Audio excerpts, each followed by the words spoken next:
Well, good afternoon and welcome. Those here in person at the Barn Church and those joining us by live stream and watching online perhaps later on as well.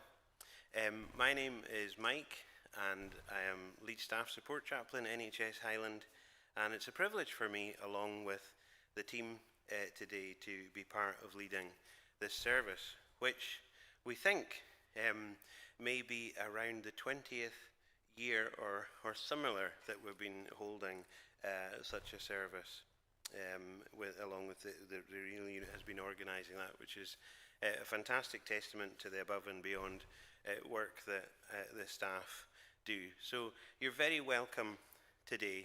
What I will say as we go along is please feel relaxed and comfortable to participate as you want. You won't be forced to do anything. If you prefer to sit rather than stand, if you prefer to listen to the words rather than sing them, that's absolutely fine. But I hope that you will be able to participate and enjoy and receive something from this service today. And of course, the most important thing I must say is that afterwards, please don't feel that you have to rush off. In fact, please don't rush off, because there's so much delicious home baking to be washed down with tea and coffee through in the other hall, in the old barn there, after the service. So please hope that you're able to stay for a time afterwards. Before we turn to singing, just a few words of prayer of thanksgiving. For the people we love and those we have lost, we are thankful. For the life we live, we are thankful. For being able to share together in the highs and lows of our experience, we are thankful. We are thankful too for all the blessings we can count, even if some of them get hidden beneath tears and sorrow for a time. God, who is above but not beyond our experience, be present with us today as we share something of our grief with one another, but also our gratitude. May we know peace which defies understanding and circumstance, and may we also know that we are known and loved completely by you, and may we leave this time together today enriched with something of precious and lasting value. And all this we ask in Jesus' name. Amen. I'm going to invite you, if you wish now, to sing along to, if you don't know the words of the hymn, you most certainly will probably know the Scottish tune. But Mary and Heather are going to come and lead us as we sing that. The words will be on the screen. As I said, if you like to stand and sing, that's fine. If you like to sit and listen, that is fine, or any combination. But we cannot measure how you heal.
And now Barbara McSween is going to come and read a poem.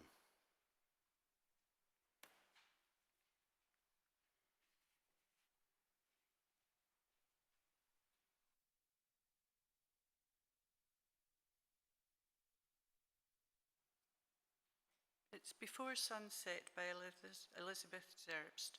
From sunrise to sunset our lives travel on, through the weeks and the months and the years. From mornings to evenings we live out our days, filled with love and laughter, with heartache and tears.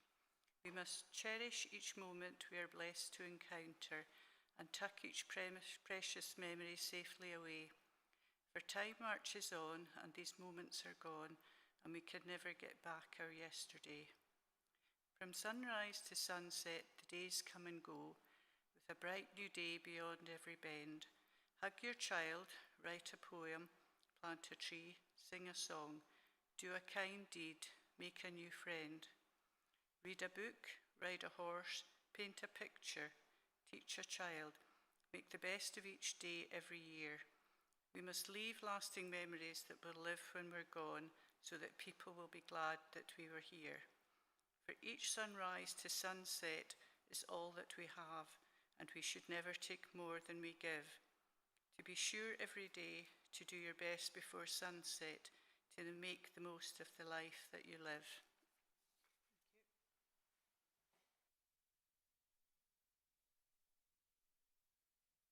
And now Heather and Mary are going to come back and play us a medley of Scottish music. And I must say, if you feel the urge to tap your foot or clap your hands, it's very much allowed. You have permission.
And the good news is that Heather and Mary will be staying on and playing some more music out in the hall there as we're having that tea and the home baking that I referred to.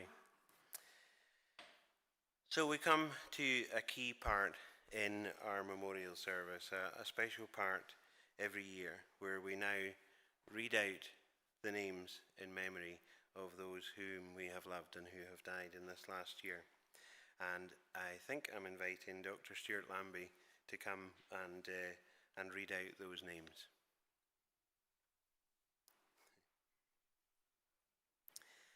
Okay, I can see it's Senior Charge Nurse Donna Muras that's doing what charge nurses do and stepping in.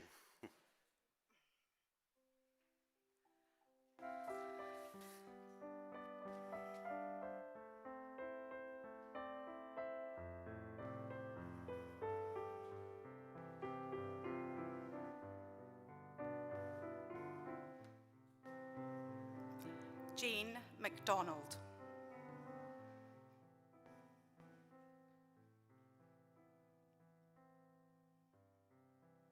Gordon Taylor.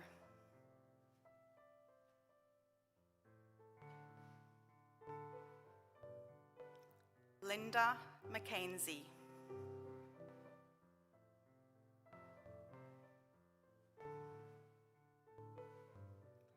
John McRae.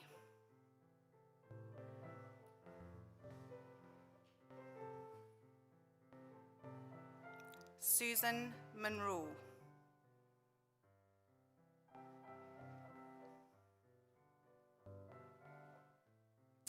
Flava MacArthur.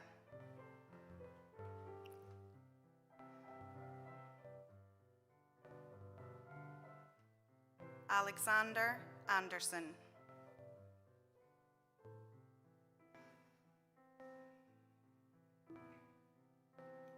Peter Smith.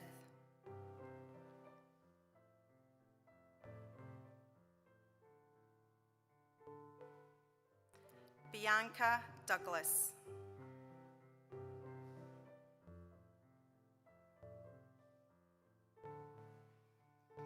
Stephen Kemp.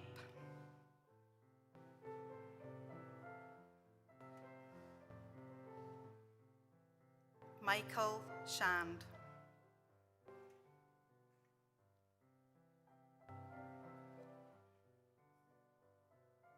Ian McLennan.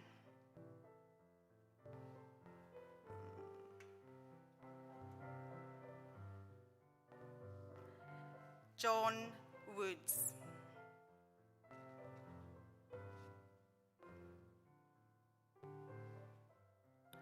Andrew Worstenholme.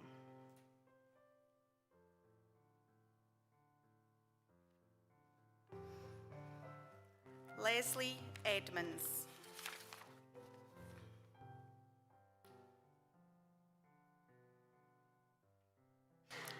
John Wilson.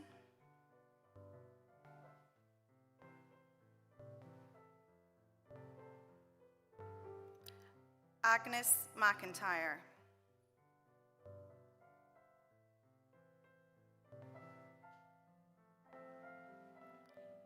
Christine Leslie.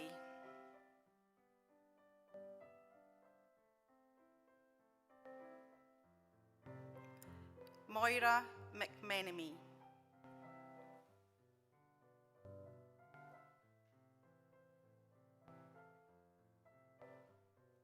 Margaret Barnstone.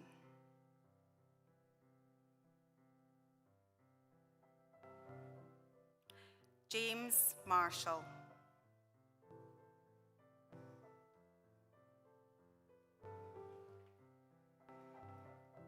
Hugh McPhee.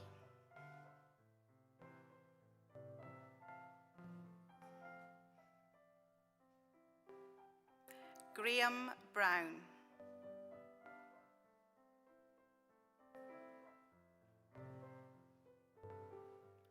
Marion Mackenzie.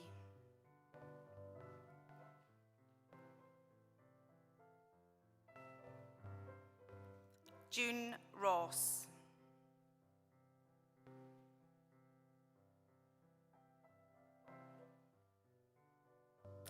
Audrey Young.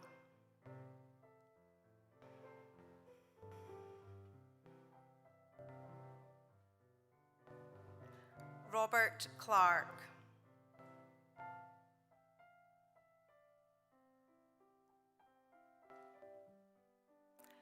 Fiona Marshall.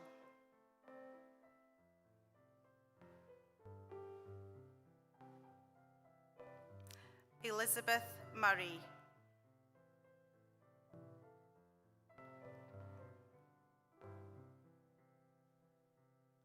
John Mathewson.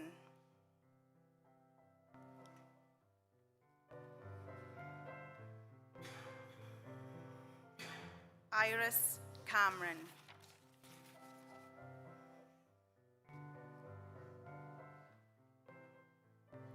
Madge Mackenzie.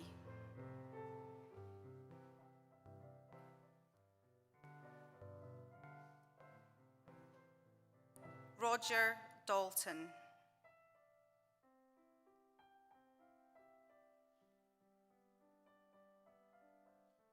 Ian Michael.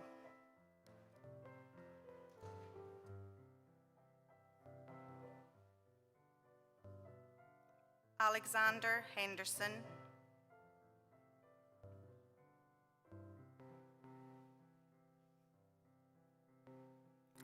Hugh Mackenzie.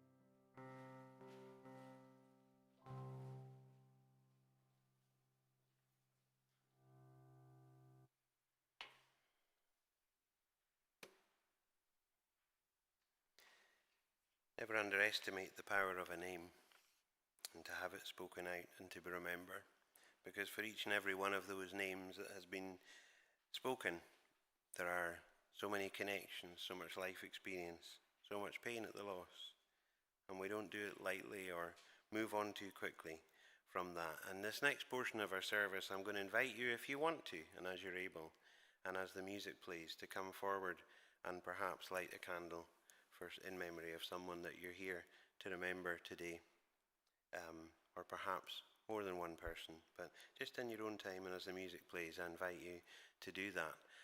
Whilst you do, I'm going to light a candle behind me here, and I do this on behalf of those who might be watching online and haven't got the opportunity to come forward and light one of their own. I light it for you, and we remember and we honour those who we've loved and who we have lost.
Jackie's going to come and read a poem.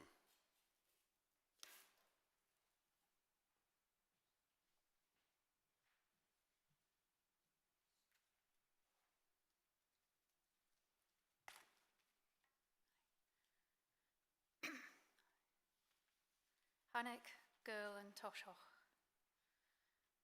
Have you a gluset erist a stray cowl, ach femi tu a gluset glish. Femi tu laven a craig lebron, falche a chur ora, or harry a furach codrut and draster. Tarin cahayi a cavost agus hur costoch. Hanni an ulevish of ario a smyrnuchuch of arian toshoch, ha I girl. Agus koshichi I lahtanish, furach kodrutanish, gushil, ma lekas du leher. Agus na lion nur a har an yerek asht, kainig kasan a haniki, kainig koha I ruchachig, kainig. Hannig brun huchet mocharich, or hannig girl and toshoch, hannig girl and toshoch.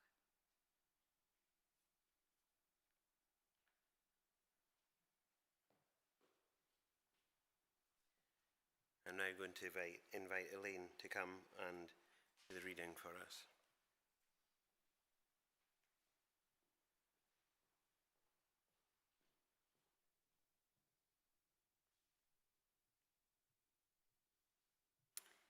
The heavens keep telling the wonders of God, and the skies declare what he has done. Each day informs the following day, each night announces to the next. They don't speak a word, and there is never the sound of a voice. Yet their message reaches all the earth, and it travels around the world. In the heavens, a tent is set up for the sun. It rises like a bridegroom and gets ready like a hero, eager to run a race. It travels all the way across the sky. Nothing hides from its heat.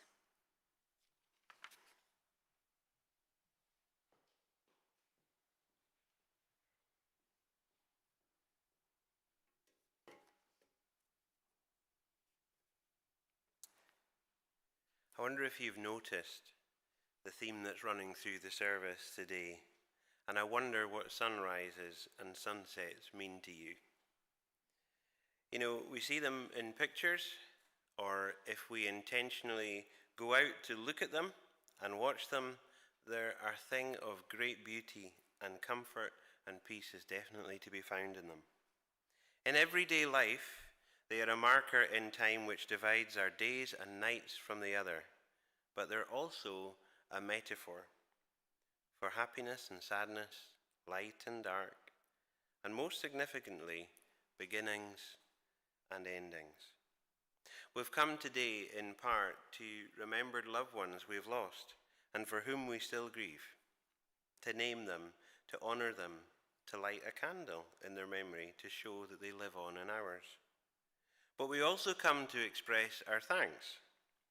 We may be thankful for the care our loved one received and for those who provided it.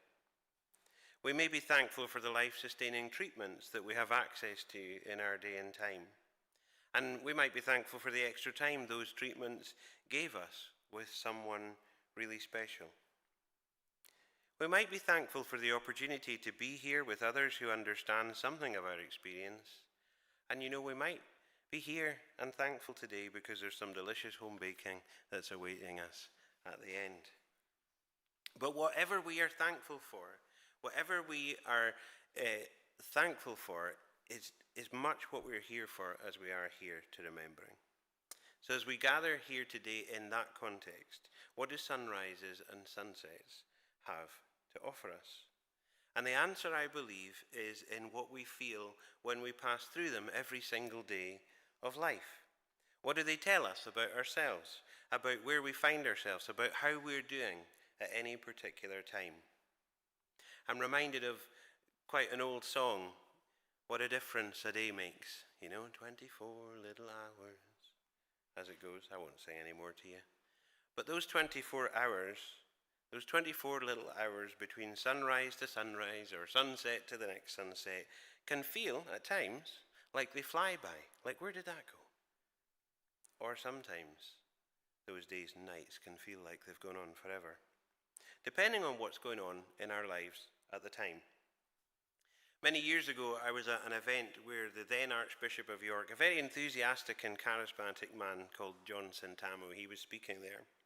And something of what he said has stuck with me. I don't remember much of what he said, but I absolutely remembered this.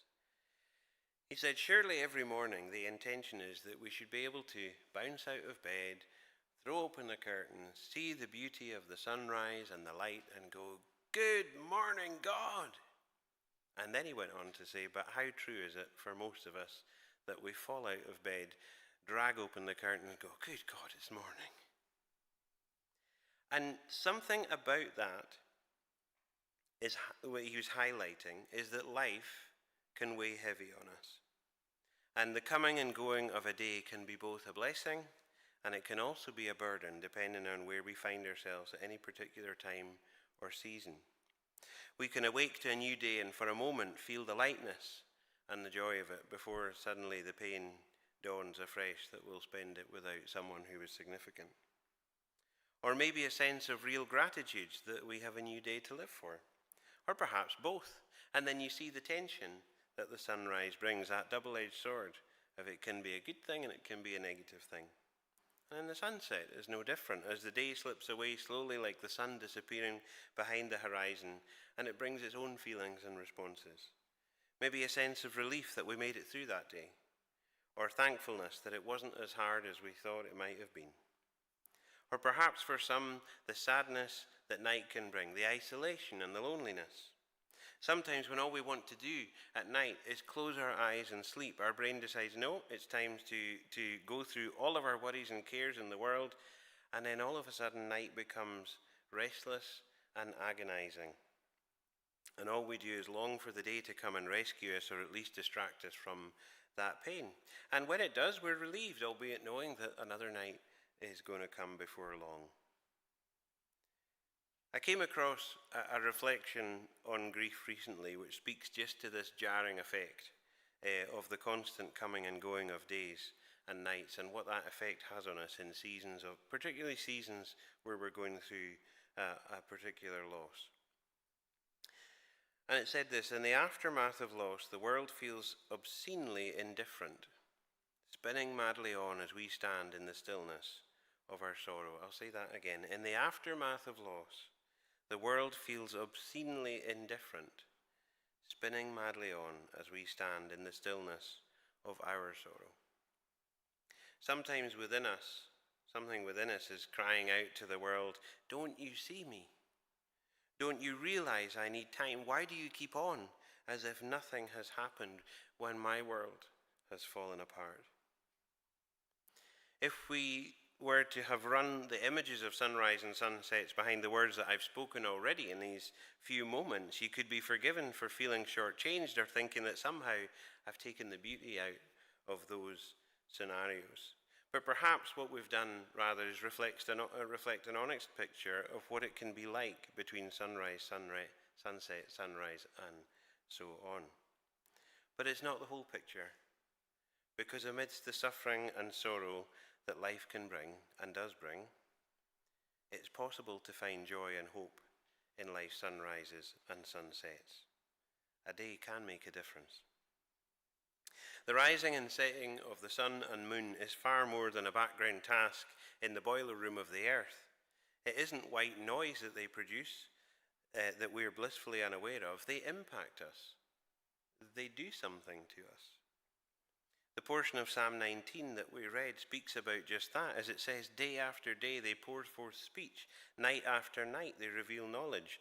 They've no speech, they don't use words, they've no sound is heard from them, yet their voice goes out to all the earth, their words to the end of the world.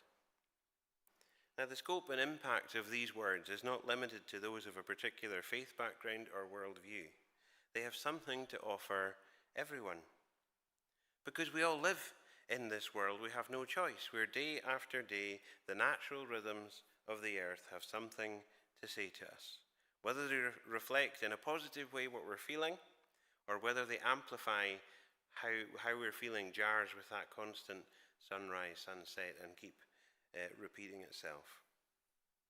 Yet whilst that relentless game of cat and mouse plays out in the sky above us, from our perspective as tiny specks on the surface of a spinning rock that we live on, it can make us feel or contribute to that feeling of being unseen or insignificant. And it carries on regardless, not apparently paying any heed to us. But there can also be something very comforting about that rhythm, something anchoring, something sustaining, in the knowledge that the world will keep on turning, and there is that stability, even though for a time it feels like ours might be falling apart. So it becomes a question of perspective. Will we always face a new day with a sense of grief for what or whom is no longer in it? Or might we dare to hope that we can face tomorrow better because of who shaped our yesterdays? On a personal note, a dear friend of mine who I greatly admired and had the privilege to work with in Romania a few years ago died quite suddenly. When I used to visit them in the mountain area, which, by the way, is far from where I spend most of my everydays, as very much a town person have been all my life, so out in the country, out in the mountains, very different from what I was used to. And in those years, we would often sit outside at night at a picnic bench that we nicknamed their office, and we would watch the sunset. After they died, I went to the bench, but I couldn't bear to watch.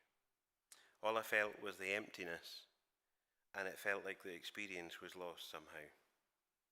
But over time, I focused less on them not being there and more on recalling when they had been. And more than that, though, I was profoundly thankful that it was them who had introduced me to that place and to that practice, and the importance, and they had a very busy life, that in the midst of relentless push to get things done in the daily grind, the importance they taught me of stopping to pause and look at what's around us, look at that bigger picture. The poem so beautifully read to us earlier also brings something of that insight and wisdom that's gleaned from the lived experience of grief and loss. The reality that we don't move on from it so much as we move with it. And a reminder that the past is but a memory, the future is yet unknown, and today is a gift to receive, and another piece of literature says that's why it's called the present. I wonder, when you look upon the sunrise or sunset, and it has some of those more negative impact that we've reflected on, I wonder if you can find a certain hope to say, it wasn't always this way, and it won't always be this way. Even though day will also always turn into night and into day again, marking time as we move with whatever life brings to us and those whom we love. Not all would agree that the heavens declare the glory of God along with the psalmist, but surely all of us will in many ways be listening and leaning towards what a sunset brings to a close and what a sunrise can bring to life. So let me finish with some words of promise, inviting us to ponder whether what we might mean for us as we continue to live in the present, impacted by the past, and preparing for a future as yet unknown. The words of the prophet Isaiah was a prophecy about the future, where it said, "The sun will no more be your light by day, nor will the brightness of the moon shine on you, for the Lord will be your everlasting light, and your God will be your glory. Your sun will never set again, and your moon will wane no more. The Lord will be your everlasting light, and your days of sorrow will end."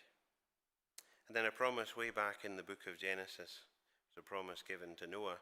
"As long as the earth endures, seed time and harvest, cold and heat, summer and winter, day and night will never cease." Now, on the face of it, these two promises may seem to contradict each other, with one even apparently having a potential contradiction within itself. How can the sun no longer be light by day and moon by night, and at the same time never set or wane? And then a sense that seed time and harvest, cold and heat, summer and winter, day and night, they will never cease. It's for each of us to reflect on, I think, but I wonder if there is in fact no contradiction. Rather, I think the message to us, whoever we are and wherever we find ourselves, is that whilst the rising and setting of the sun can be both an awesome and awful experience depending on our circumstances, they are there to remind us that we are seen and held, and for all the trials and tribulations of today, there is more and better to come in our tomorrows. The sun, the psalmist says, travels all the way across the sky. Nothing, and I would add, and no one, is hidden from its warmth. Amen. As we draw towards the close of our time together here before we move to tea and coffee, there's going to be another song. And this time it's Mull of Kintyre, which you may be familiar with. And again, the words will be on the screen if Fiona's going to play it. And the words will be on the screen if you want to sing along. No obligation to stand, although you're free to if you wish.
So just before we hear a Celtic blessing, just a few notices.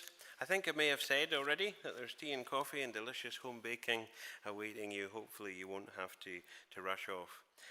And also some music to be played by Mary and Heather through by.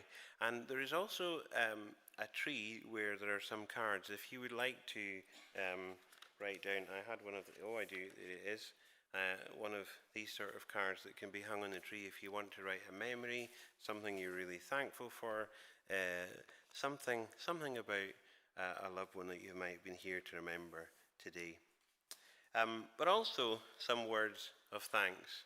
Naturally, these services don't just happen in and of themselves, and in spite of the fact that I might have been the most common face and voice that you've seen today, this is by no means my deal.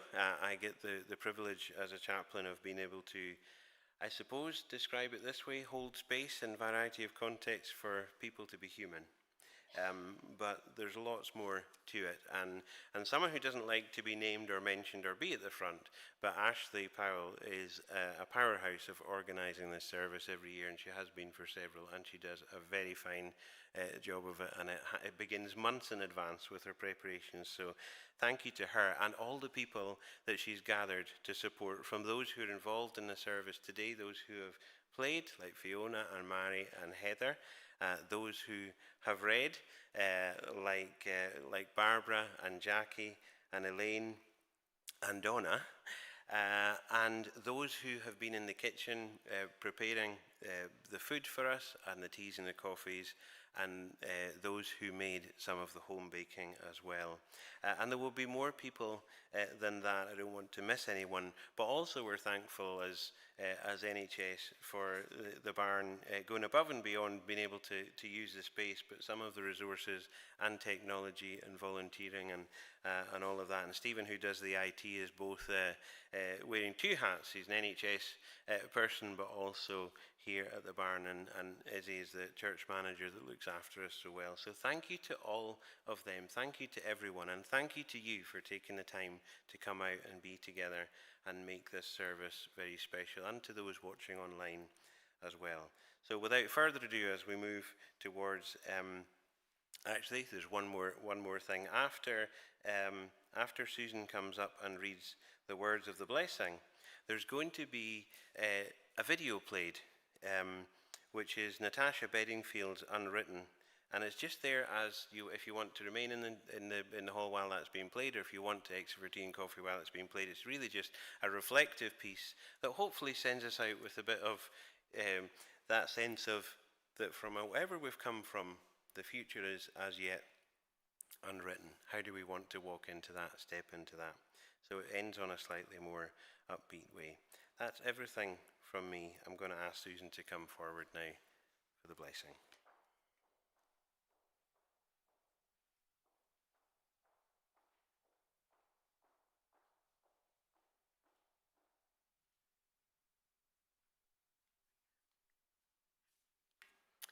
A Celtic blessing. May God give you for every storm a rainbow, for every tear a smile, for every care a promise, and a blessing in each trial. For every problem life sends, a faithful friend to share. For every sigh a sweet song, and an answer for each prayer.